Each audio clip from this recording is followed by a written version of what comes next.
बिहार और बंगाल में हिंसा का दौर थमता हुआ नजर नहीं आ रहा है। खासकर बिहार के कुछ शहरों में उपद्रवियों का हौसला बुलंद है। उन्होंने पुलिस प्रशासन को चुनौती दी है, यानी चैलेंज, रोक सको तो रोक लो। बेखौफ होकर उत्पात मचा रहे हैं। हिंसा के इस दौर पर कई गंभीर सवाल खड़े हो रहे हैं, जो कि लाजिमी है इस वक्त। बिहार शरीफ में देखिए 80 गिरफ्तारी, सासाराम में 26 गिरफ्तारी। इस बीच गृह मंत्री अमित शाह ने बिहार के राज्यपाल से थोड़ी देर पहले बातचीत भी की है और केंद्र बिहार में और अर्धसैनिक बलों को तैनात करेगा। आरजेडी ने कहा है कि शाह को 40 सीटों की फिक्र, यानी कि सियासत भी पूरी तरह से देखने को मिल रही है बिहार में। सासाराम में कल जहां धमाका हुआ था, वहां अब तक टुकड़े बिखरे हैं। आज तक ने धमाके की जगह का जायजा लिया जहां धर्मस्थल के बाहर बम फेंका गया था। आपको दिखाते हैं। हम खड़े हैं शेरगंज इलाके के उसी अहाते में जहां कल रात धमाका हुआ था। बड़ी बात यह है कि ये वही जगह है जहां कल रात हुए धमाके में करीब 6 लोग घायल हुए थे। इन घायलों को पहले सदर अस्पताल और फिर बाद में बनारस हिंदू यूनिवर्सिटी ले जाया गया था बेहतर इलाज के लिए। आप देख सकते हैं विजुअल्स में, ये वही जगह है जहां धमाका हुआ था। बड़ी बात यह है कि अभी हम लोगों ने कुछ देर पहले रोहतास के एसपी विनीत कुमार से बात करने की कोशिश की, तो उन्होंने साफ तौर पर बताया कि अभी तक जो सूचना प्राप्त हुई है, जो एफएसएल की अभी तक की फाइंडिंग्स हैं, उसके हिसाब से ये बम बाहर से अंदर नहीं फेंका गया था, क्योंकि बम के रेमिनेसेंस और शार्पनेल्स वो अंदर से बाहर की तरफ जाते हुए पाए गए हैं एफएसएल टीम के हिसाब से। बड़ी बात यह है कि अभी विस्तृत रिपोर्ट एफएसएल की आनी बाकी है, लेकिन जो प्राइमा फेसी सूचना आ रही है एफएसएल के द्वारा, वो साफ तौर पर इसे बॉम्ब का हैंडलिंग बता रही है कि बॉम्ब को हैंडल करते समय ये धमाका हुआ था। बड़ी बात यह है कि अभी इस पूरे अहाते में पुलिस का डिप्लॉयमेंट कर दिया गया है। एफएसएल की टीम आके जा चुकी है, बॉम्ब डिस्पोजल स्क्वाड भी आया था और सुरक्षा एजेंसियां अपनी तफ्तीश जारी रखी हुई हैं। अब देखना यह होगा कि किस तरह की चीजें सामने आती हैं और क्या कुछ फाइंडिंग मिल पाती है पुलिस को, ताकि इस केस में ब्रेक थ्रू हो पाए। सासाराम में मनोज के साथ कैमरा पर्सन दीपक के साथ आदित्य वैभव, आज तक। आदित्य वैभव हमारे सहयोगी, जिनकी रिपोर्ट आपको हम दिखा रहे थे, उनके पास हम रुक करेंगे। लेकिन इस बीच आपको बता दें, रोहतास के डीएम धर्मेंद्र कुमार दावा करते हैं कि बम एक कमरे में फटा जिसमें लोग जख्मी हुए। डीएम के मुताबिक रामनवमी के अगले दिन अफवाह की वजह से हिंसा हुई। क्या कहना, सुनवाएंगे आपको। सासाराम में जो कल रात की घटना है, तो कल 8 साढ़े 8 बजे के आसपास सूचना धमाके की हम लोग को जानकारी हुई। हम लोग के द्वारा शुरुआत में सदर अस्पताल का इमरजेंसी वार्ड है, वहां जाकर के देखा गया तो सूचना सही पाया गया। 6 लोग इंजर्ड थे। शुरुआती इलाज वहीं पे उनका हुआ, फिर उनको जो है बेहतर इलाज के लिए बीएचयू में जो है रेफर कर दिया गया। और सुबह में एक्चुअली उनके साथ हम लोगों ने अपना भी डॉक्टर्स का दल लगाया था कि रास्ते में कोई ना हो। अभी उनके साथ जो डॉक्टर हमारे संबंधित हैं, उनसे हमारी बात हुई है, तो सभी लोग जो है सुरक्षित हैं और कहीं भी वाइटल ऑर्गन का इंजरी नहीं है। तो ऐसी स्थिति में वो सब लोग सुरक्षित हैं। उसके बाद जब हम लोग के द्वारा इन्वेस्टिगेशन किया गया और साइट लोकेट किया गया कि आखिर ये एक्सप्लोजन हुआ कहाँ पे, और वो हम लोगों ने इसलिए इस पे ज्यादा ध्यान दिया क्योंकि शुरुआती तौर पर अफवाह ये थी कि एक समुदाय विशेष के द्वारा दूसरे समुदाय विशेष के ऊपर मतलब बम फेंका गया है, तो ये एक सीरियस इशू था। लेकिन जब हम लोग साइट पे गए लोकेट करते करते, तो वहां देखा गया कि एक्सप्लोजन जो है एक झोपड़ी नुमा रूम है, वहां पे एक्सप्लोजन हुआ है। विजुअल संभवतः दिखाएंगे ही आप लोग। तो वहां पे हम लोगों ने साइट को देखा और जो लोगों का इंजरी था डॉक्टर्स के द्वारा जो मतलब बात हुआ, तो ये मतलब मूलतः जो हम लोग को लगा कि ये जो है एक्सप्लोसिव का जो है मिसहैंडलिंग हुआ है। संभवतः एक्सप्लोसिव उनके ही पास था और उनके द्वारा स्वयं जो है मिसहैंडल हुआ है। लेकिन हम लोग को लगा कि वैज्ञानिक तौर पे वो अनुसंधान हो जाए तो ज्यादा अच्छा रहेगा। तो फिर एफएसएल की टीम जो है मतलब बुलाई गई यहाँ पे। एफएसएल के द्वारा भी सुबह में जांच कर ली गई है और उन लोगों ने जो है टेक्निकल डिटेल्स के आधार पे कि जब कोई आउटसाइड से कोई एक्सप्लोसिव आता है उस समय में जो है जो भी ऊपर से जो है रिमिनेंस उभरते हैं या फिर कुछ और भी उन लोग के पास डिटेल होता है, तो उन लोगों ने भी स्पष्ट किया कि एक्सप्लोसिव जो है इंटरनल है, रूम के जो है भीतर से एक्सप्लोसिव हुआ है और जो है वहां रिमिनेंस जो है वो नीचे से ऊपर गया है। तो फिर सवाल यह भी है कि एक्सप्लोसिव आया कहां से और मकसद क्या था। आदित्य वैभव हमारे संवाददाता हमारे साथ जुड़े हुए सासाराम से। आदित्य, इस वक्त किस तरह के हालात हैं? ग्राउंड जीरो पर आप मौजूद हैं। पुलिस प्रशासन की तरफ से एक्शन क्या है, सरकार क्या कर रही है, और लोगों में निश्चित तौर पर डर का माहौल होगा, इलाके में शांति है? तफसील से अपडेट करें। आशुतोष, जहां तक सासाराम की बात की जाए तो यहाँ चप्पे चप्पे पर पुलिस का डिप्लॉयमेंट कर दिया गया है, चाहे जिला पुलिस हो, चाहे राज्य की पुलिस हो और चाहे अर्धसैनिक बल हो।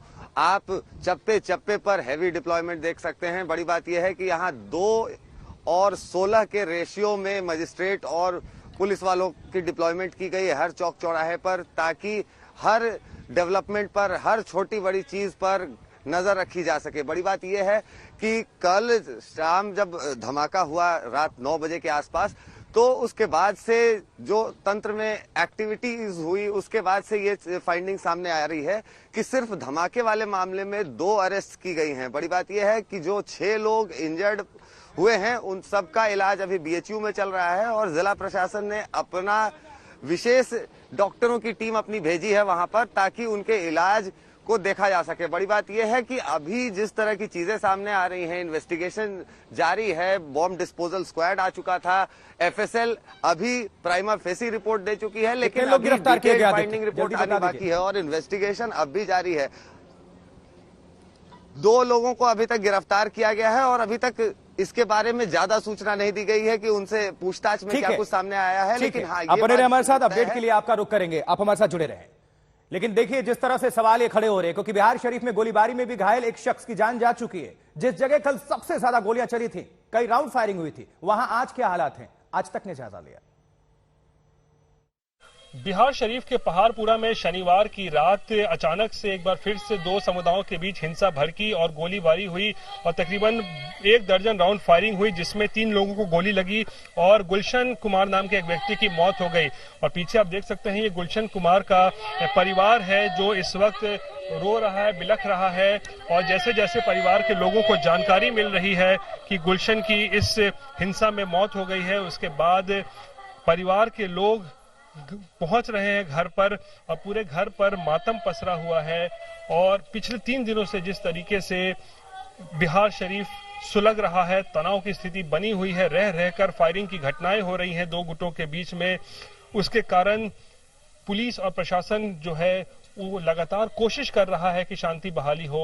लेकिन पहाड़पुरा में खासकर जिस तरीके की शनिवार रात घटना घटी जिसमें गुलशन कुमार नाम के एक युवक की मौत हो गई है, उसके बाद एक बार फिर से शहर में तनावपूर्ण स्थिति बन गई है और हालात पर नियंत्रण और काबू पाने के लिए लगातार अब प्रशासन और पुलिस बल की मदद ले रहा है और पैरामिलिट्री फोर्सेस को भी अब जो है वो उतारा गया है। कैमरा पर्सन नदीम आलम के साथ रोहित सिंह, बिहार शरीफ, आज तक। जबकि पुलिस प्रशासन राज्य सरकार का हमेशा से दावा रहा है कि यहां सब कुछ सामान्य है, सब ठीक है, लेकिन और इस बीच बड़ी खबर यह है, ब्रेकिंग न्यूज यह है कि बिहार में ताजा हालात को देखते हुए गृह मंत्री अमित शाह के 2 प्रोग्राम कैंसिल कर दिए गए हैं। जहां सासाराम में अमित शाह को अशोक जयंती प्रोग्राम में शामिल होना था, लेकिन पुलिस प्रशासन ने इजाजत नहीं दी। अब शाह सिर्फ नवादा जाएंगे और रैली करेंगे। अमित शाह ने गवर्नर से यानी राज्यपाल से कानून व्यवस्था पर अभी थोड़ी देर पहले बातचीत भी की है और जानकारी के मुताबिक 10 अर्धसैनिक बलों की कंपनियां भेज दी गई हैं बिहार में शांति व्यवस्था कायम करने के लिए। कुछ और कंपनियां भेजी जा सकती हैं। तो सिर्फ नवादा में आज 2 बजे रैली करेंगे गृह मंत्री अमित शाह। 2 प्रोग्राम सासाराम और पटना में जो कार्यक्रम होने थे वो रद्द करने पड़े हैं फिलहाल इस अशांति की वजह से। इलाके में धारा 144 भी लागू है। तो ग्राफिक्स के जरिए आपको हम बता देते हैं कि कौन कौन से वो कार्यक्रम होंगे, क्योंकि अमित शाह का ये दौरा है। देखिए जरा ये कार्यक्रम रद्द हुआ कौन कौन सा। एसएसबी पटना की नई इमारत की भूमि पूजन का मौका था, इस कार्यक्रम को रद्द कर दिया गया। अशोक जयंती कार्यक्रम सासाराम, लेकिन यह कार्यक्रम होगा यानी कि हिसुआ नवादा में दोपहर 2 बजे में जो निर्धारित रैली है उसमें शामिल होंगे अमित शाह। रैली को संबोधित करने का कार्यक्रम है। तो 2 प्रोग्राम रद्द, 1 कार्यक्रम होगा। जैसा कि इससे पहले शांति समिति की बैठक की गई थी जिसमें जनप्रतिनिधियों को नहीं बुलाया गया था, ये सरासर लापरवाही है। और क्योंकि समझ सकते हैं कि जनप्रतिनिधियों का इसमें कितना भागीदारी है। अगर वो अपने एरिया को अच्छी तरह से जानते, अगर इसका अधिकार दिया गया रहता तो वो बखूबी उस एरिया का अच्छे से ख्याल रख सकते थे। अप्रैल के आगाज के साथ ही ट्विटर ब्लू के लिए हर एक यूजर को फीस देनी होगी। ट्विटर के मुखिया एलन मस्क ने इसके साथ ही कई फीचर्स केवल ब्लू टिक यूजर्स के लिए सीमित करने का ऐलान किया है। इस सारी कवायद से मस्क का मकसद साल के आखिर तक ट्विटर को मुनाफे में लाना है, लेकिन देखने वाली बात होगी कि मुनाफा होता है या नहीं।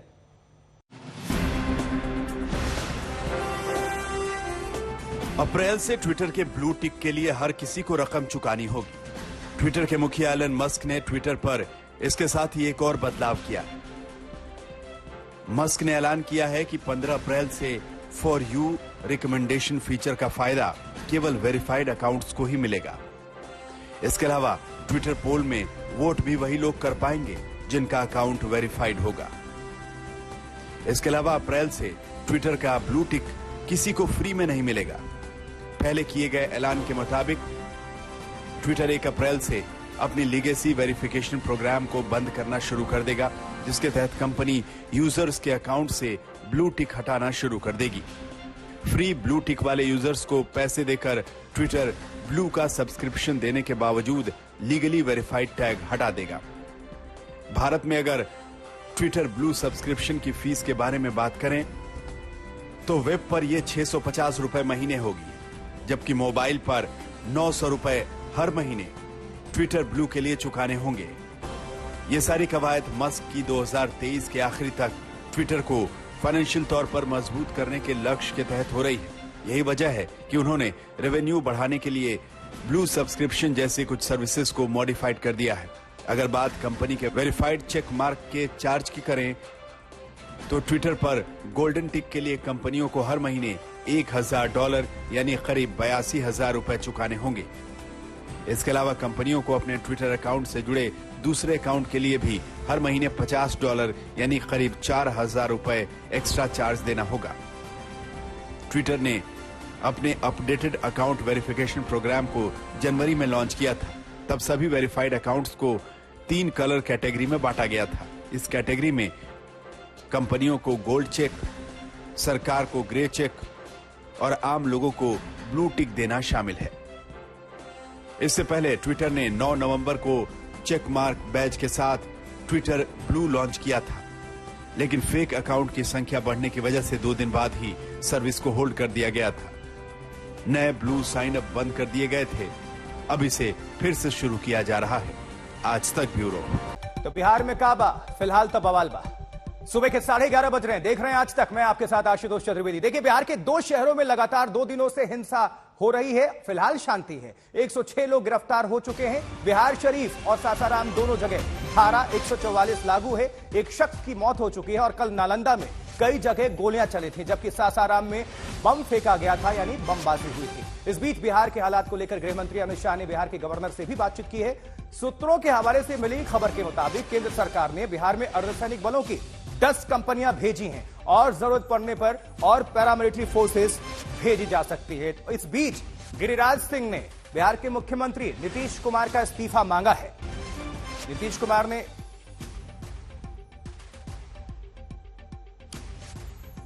चलिए, हर हालात पर नजर बने हुए हैं। आज तक के हमारे तमाम सहयोगी मौके पर मौजूद हैं। सासाराम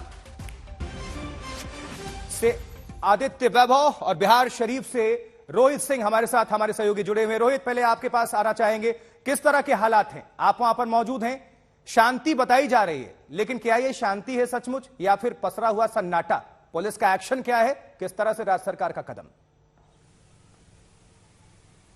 देखिए आशुतोष, अभी जिस तरीके की शांति है, यही शांति कल भी 24 घंटे पहले थी। दिन के वक्त पूरी शांति थी, पुलिस चप्पे चप्पे पर घूम रही थी, लेकिन जैसे ही सूर्य अस्त हुआ उसके बाद तो लगा मानो बिहार शरीफ गोलियों से थर्रा गया। तकरीबन आधा दर्जन इलाके, पहाड़पुर इलाका, काशी तकिया, सोहसराय, कई इलाकों में ताबड़तोड़ कल रात भर फायरिंग होती रही। कहीं दर्जन भर फायरिंग हुई, कहीं आधा दर्जन गोलियां चली हैं। 3 लोग घायल हुए, उसमें से 1 की मौत हो गई। तो कल रात में गोलियों की तड़तड़ाहट से बिहार शरीफ जो है वो दहल गया, जिसके बाद अचानक से प्रशासन के हाथ पांव फूल गए। आनंद फानंद में पहले कर्फ्यू भी लगाया गया कुछ देर के लिए, लेकिन फिर उस कर्फ्यू को उठा लिया गया और धारा 144 अभी भी लागू है। और अब प्रशासन ने जहां अतिरिक्त पुलिस बल की तैनाती तो आज की है, और हालात भी एकदम लग रहा है कि कर्फ्यू जैसे ही बने हुए हैं। सबको कहा गया कि घर के अंदर रहे।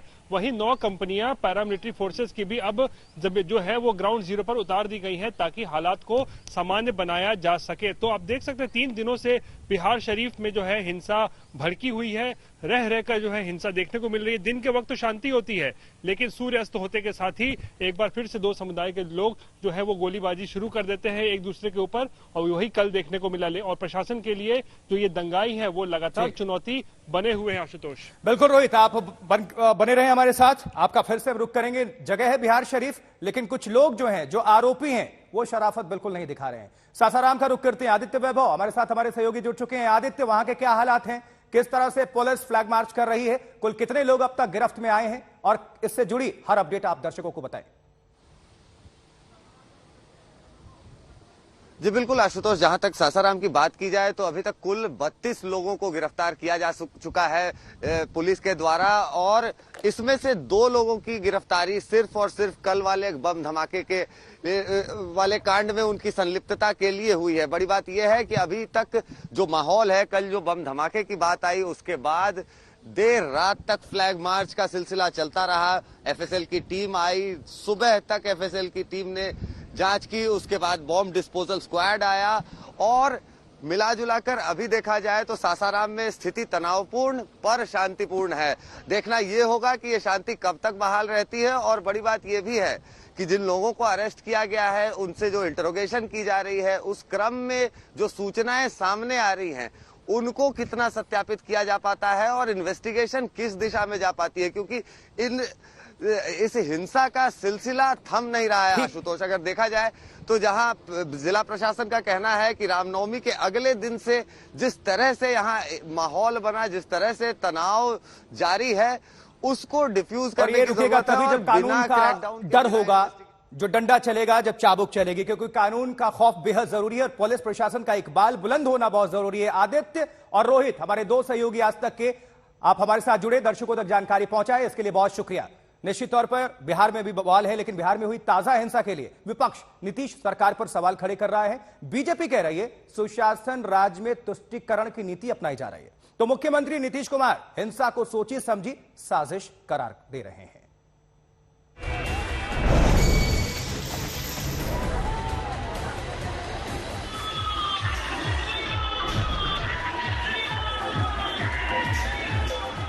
बिहार शरीफ में हिंसा हुई है। करीब 80 आरोपी गिरफ्तार हैं, कई हिरासत में हैं। सासाराम में बम चला, वहां भी कुछ लोग जख्मी हो गए।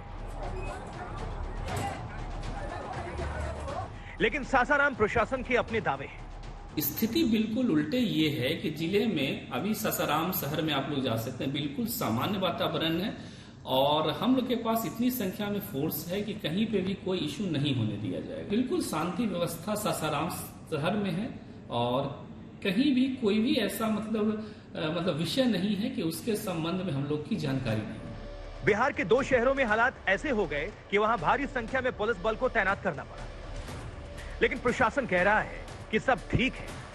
प्रशासन के दावों के बीच बीजेपी सरकार से सवाल पूछ रही है। पार्टी गृह मंत्री अमित शाह की रद्द हुई रैली का हवाला दे रही है। गृह मंत्री बिहार के दौरे पर हैं, वहां उन्हें कई कार्यक्रम में शामिल होना था, लेकिन 2 प्रोग्राम रद्द करने पड़े। उन्हें एसएसबी पटना की नई इमारत के भूमि पूजन में शामिल होना था, साथ ही सासाराम में अशोक जयंती पर आयोजित कार्यक्रम में भी शिरकत करनी थी, लेकिन दोनों ही कार्यक्रम रद्द करने पड़े। तीसरा कार्यक्रम नवादा के हिसुआ में दोपहर में तय है। सरकार में जो हताशा है और जो तुष्टीकरण की नीति है, ये अपने आप में प्रकाष्ठा पर है और इसके कारण हिंदुओं को सासाराम में और नालंदा में वो कह रहे हैं कौन देखेंगे। अरे देखेंगे क्या, आपकी हिम्मत होगी, आपके राज्य में क्यों नहीं होगा। आपके जिला हो या सासाराम हो या नालंदा, गांव की कहावत है मुरसैया कोतवाल तो डर का है। केंद्रीय मंत्री गिरिराज सिंह का सीधा वार नीतीश सरकार पर है। एक दिन पहले जब गृह मंत्री पटना पहुंचे, बिहार बीजेपी के कई बड़े नेता उनसे मिले, बिहार के हालात पर बातचीत की। गिरिराज ने कहा कि सुशासन राज में अब हिंदुओं को निशाना बनाया जा रहा है। जब भी हिंदुओं का कोई जुलूस जाए, कोई शोभा यात्रा हो, तो पत्थर भी चलेगा, तलवार भी चलेगा, गोलियां भी चलेगी और उसके पहले सर तन से जुदा का नारा भी होगा। बिहार में कानून व्यवस्था पर सवाल उठे तो खुद गृह मंत्री अमित शाह ने राज्यपाल से बातचीत की। ताजा हालात पर चर्चा के बाद तय हुआ कि केंद्र सरकार राज्य में अर्धसैनिक बलों की तैनाती करेगा। कुछ कंपनियां संवेदनशील इलाकों में तैनात भी कर दी गई हैं। कुछ कंपनियां आज हिंसा प्रभावित इलाके में पहुंच रही हैं। अर्धसैनिक बलों की तैनाती राज्य पुलिस को सहयोग करने के लिए और राज्य में शांति स्थापित करने के लिए है। बिहार सुलगा और विरोधियों के सवाल उठे तो सरकार ने इस पूरी हिंसा के पीछे साजिश की बात कही। मुख्यमंत्री नीतीश कुमार ने पूछा कि अब तक सब कुछ ठीक था तो अचानक हिंसा को किसने भड़काया। ये कोई नेचुरल चीज नहीं है, ये जरूर कोई इधर उधर किया है नेचुरल, बिना मतलब का जानबूझकर। तमाम सवालों के बीच सियासी घमासान छिड़ा हुआ है। बीजेपी तो नीतीश पर सबसे बड़ा टारगेट कर रही है, वही सत्ताधारी जेडीयू का पलटवार सीधे बीजेपी पर है। ये जानबूझ करके एक षड्यंत्र के तहत इस प्रकार का सरकार का इनका रिमोट कंट्रोल फेल है। ये रिमोट कंट्रोल तो इनके हाथ में नहीं है। लाचार कुमार है, बेचारा कुमार हो गए।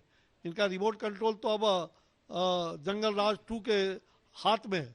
ये कहां से चला रहे हैं? संरक्षण प्राप्त है ऐसे भाषाई उन्मादी लोगों को, उन तमाम लोगों को चिन्हित करेंगे साजिशकर्ता का। कौन है वो जो बेगुनाहों के साथ यह कृत्य कर रहा है? भगवान के मंदिर में जाकर ये अपराध कर रहे हो, मस्जिद में जाकर। ऐसे लोग न अल्लाह को मानने वाले लोग होते हैं, न भगवान को मानने वाले लोग होते हैं। ताजा घटनाओं ने बीजेपी को मौका दिया है। अब असल चुनौती उपद्रवियों से निपटने की है, ताकि उन्हें दोबारा किसी शहर को अशांत करने का मौका ना मिल पाए। तनाव के इस माहौल में नीतीश सरकार के लिए यह बड़ा चैलेंज है। सासाराम से आदित्य वैभव, मनोज कुमार सिंह और नालंदा से रंजीत कुमार सिंह के साथ रोहित कुमार सिंह, आज तक। तो बिहार में बवाल है तो हावड़ा में भी हिंसा की होड़ थी। हावड़ा में शांति है फिलहाल, लेकिन वहां अभी धारा 144 लागू है। इस बीच भारतीय जनता पार्टी के प्रदेश अध्यक्ष सुकांत मजूमदार ने ऐलान किया है कि वो हावड़ा जाकर पीड़ितों से मुलाकात करेंगे, लेकिन हावड़ा के सीपी का कहना है कि सुकांत को हावड़ा नहीं आने दिया जाएगा। अगर वो आते हैं तो एक्शन लिया जाएगा। तो वहां पर भी भारतीय जनता पार्टी और टीएमसी में तनातनी। वहां भी हिंसा हुई हावड़ा में, और उसके बाद से सियासत भी सुलझी हुई। देखिए, मौजूदा हालात काफ़ी सामान्य हो चुके हैं। अभी सिचुएशन नॉर्मलाइज हो रही है, ट्रैफिक भी नॉर्मल हुआ है। इसके अलावा बहुत सारे दुकानें कुछ खुली हुई हैं, लेकिन हम लोग 144 प्रोमलगेट करके लोगों को रिक्वेस्ट कर रहे हैं कि जितना आपका जरूरत है उतना जरूरत का काम कीजिए। अदरवाइज अननेसेसरी कोई जमावड़ा, कोई गैदरिंग नहीं होगा कि जहां पे 5 लोग या उससे ज्यादा लोग बैठ करके बातें कर रहे हैं और किसी भी तरह का कोई अननेसेसरी जो रिक्वायर्ड नहीं उस तरह का कम्युनिकेशन कर रहे हैं। सर, बीजेपी की तरफ से एक बुलावा आया है कि वो लोग तय किए, एमपी जो है सुकांत मजूमदार, जो बाकायदा यहाँ पर प्रदेश अध्यक्ष भी है भारतीय जनता पार्टी की, वो यहाँ पर आज पहुंचना चाहते हैं, लोगों से मिलना चाहते हैं। क्या उन्हें इजाजत दी जाएगी? देखिए, 144 एरिया जहाँ पे 144 है, वहाँ हमारा सभी से एक ही अनुरोध है कि अभी 144 एरिया को उसको वायलेट ना करें। हम लोग उसके लिए हमारे पुलिस का बंदोबस्त भी है, पब्लिक से भी हमारा अनुरोध है, और जितने भी पब्लिक रिप्रेजेंटेटिव्स हैं सभी से हमने एक ही अनुरोध किया हुआ। तो फिर क्या वो अगर कोशिश करेंगे यहाँ पर पहुँचने की तो क्या रोका जाएगा? बाकी हम सिचुएशन जैसा होगा वैसा हम लोग डिसाइड करेंगे। कब तक ये 144 है जो है जारी रहे? ये डिपेंड करता है सिचुएशन पे। हम लोग असेसमेंट करते हैं, जब सिचुएशन ठीक हो जाएगी तो हम लोग 144। आपने बता दिए कि यहाँ पर धारा 144 है, क्योंकि शायद वो लोग आपसे भी मिलना चाहते हैं। उनकी जो बताई गई है बीजेपी से, वो कहते हैं सुकांत मजूमदार आपसे खासकर मिलना चाहते हैं। हम जैसा सिचुएशन होगा, जैसा कम्युनिकेशन मेरे पास आएगा, अकॉर्डिंगली वी विल प्लान। चलिए, तो हावड़ा लिए चलते हैं अपडेट हासिल करने के लिए। हमारे साथ ऋतिक मंडल, आज तक के संवाददाता। लेकिन इस बीच सुकांत मजूमदार क्या कह रहे हैं, बीजेपी प्रदेश अध्यक्ष, सुनिए।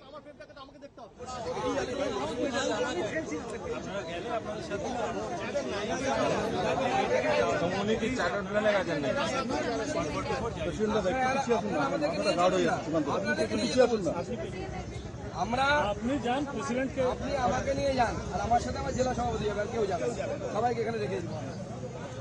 আপনি অ্যালাউ করুন। হার্টিং কোথায় আমরা ভাঙছি?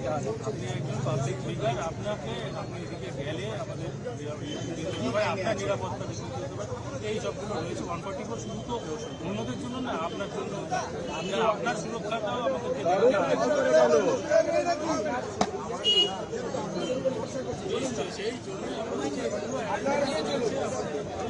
যদি আপনারা নিতে না পারেন আমাদের সিকিউরিটি আছে, তাদেরকে অ্যালাউ করুন, তারা সামনে নেবে, তাদেরকে অ্যালাউ করুন।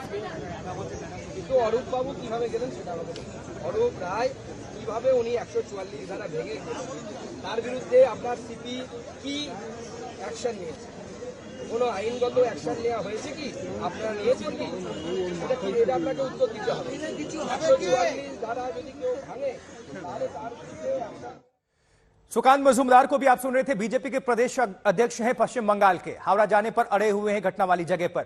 दो सहयोगी इस वक्त हमारे स्क्रीन पर नजर आ रहे हैं, ऋतिक मंडल और सूर्याग्नि। सूर्याग्नि, आपके पास आना चाहेंगे, आपकी मौजूदगी कहां है? हम देख पा रहे हैं भारी पुलिस बल आपके पीछे नजर आ रहे हैं। किस तरह के हालात, क्या कुछ कदम उठाए गए हैं अब तक हिंसा पर काबू पाने के लिए? देखिए, फिलहाल हालत की बात करें तो यहाँ पे पिछले 24 घंटे में कोई घटना नहीं घटी है, पीस है, शांति बजाई रही है। यहाँ पे एक चीज हमको दिखानी है कि ये वाला जो रास्ता है, कैमरा पर्सन को रिक्वेस्ट करूंगा कि ये वाला रास्ता बैरिकेड के पीछे, ये अगर सीधा जाएंगे तो ये वही पंचशील अपार्टमेंट आएगा जहाँ पे झमेला हुआ था, और सामने हावड़ा साउथ में 144 लगा हुआ है और यहीं पे मैसिव पुलिस बैरिकेडिंग की गई है। वो पीछे हमारे जो भीड़ है वहां पे सुकांत मजूमदार खड़े हैं, वो पंचशील ही उनको जाना है। उन्होंने सुबह भी कहा, पिछले कल भी उन्होंने ये कहा था। और क्या पुलिस उनको अलाउ करती है या नहीं? पंचशील अपार्टमेंट शिवपुर का वही इलाका जहां पे झमेला स्टार्ट हुआ था 31 और 31 दोनों दिन, तो वही देखना है। एक बार मैं अपने कैमरा पर्सन को रिक्वेस्ट करूंगा कि दिखाने के लिए कि क्या बातचीत हो रही है पुलिस के साथ, कि क्या सुकांतो मजूमदार को अलाउ किया जाता है कि नहीं, या फिर कभी कभार ऐसा भी होता है कि 144 जब होता है तो सिर्फ एक आदमी को अलाउ किया जाता है, लेकिन क्या पुलिस अलाउ करती है, कौन से ग्राउंड्स पे, अगर अलाउ नहीं करती है तो कौन से ग्राउंड्स पे अलाउ नहीं करती, और क्या बातचीत होती है, ये ही देखना होगा। यही कुछ समय बाद शायद समझ में आएगा कि आखिर क्या होता है। देखिए, यहाँ पे कुछ समर्थक भी हैं सुकांतो मजूमदार के, जो स्लोगनेरिंग भी कर रहे हैं यहाँ पर। सुकांतो सुबह जब निकले उन्होंने कहा कि वो देख लेंगे।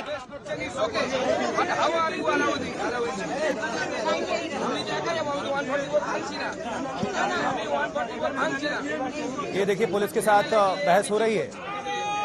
सुकांत जो है वो जाने की जिद पर अड़े हुए हैं। बीजेपी के प्रदेश अध्यक्ष हैं, वेस्ट बंगाल की, पश्चिम बंगाल की कमान संभालते हैं और पुलिस के साथ उनकी बहस हो रही है। पुलिस उनको रोकना चाहती है, धारा 144 का हवाला दिया गया है, लेकिन उनके समर्थकों के साथ वो बातचीत पर अड़े हुए हैं। वो कह रहे हैं कि वो घटनास्थल पर जाना चाहते हैं, पुलिस ना रोके उन्हें।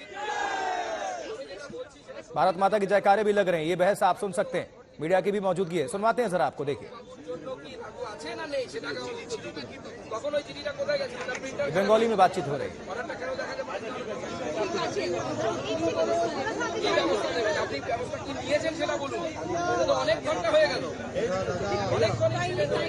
चलिए, दो तस्वीरें आपको हम दिखा रहे हैं। दो सहयोगी हमारे साथ जुड़े हुए हैं। सूर्याग्नि से हमने अपडेट हासिल किया, ये सुकांतो मजूमदार, लेकिन अभी ऋतिक मंडल हमारे साथ, हमारे सहयोगी जुड़े हुए। ऋतिक, आपका कैमरा क्या कुछ देख पा रहा है? आप वहां से अपडेट करें। फिलहाल इलाके में शांति है और पुलिस ने क्या कदम उठाए हैं? कुल कितनी गिरफ्तारियां हो चुके हैं?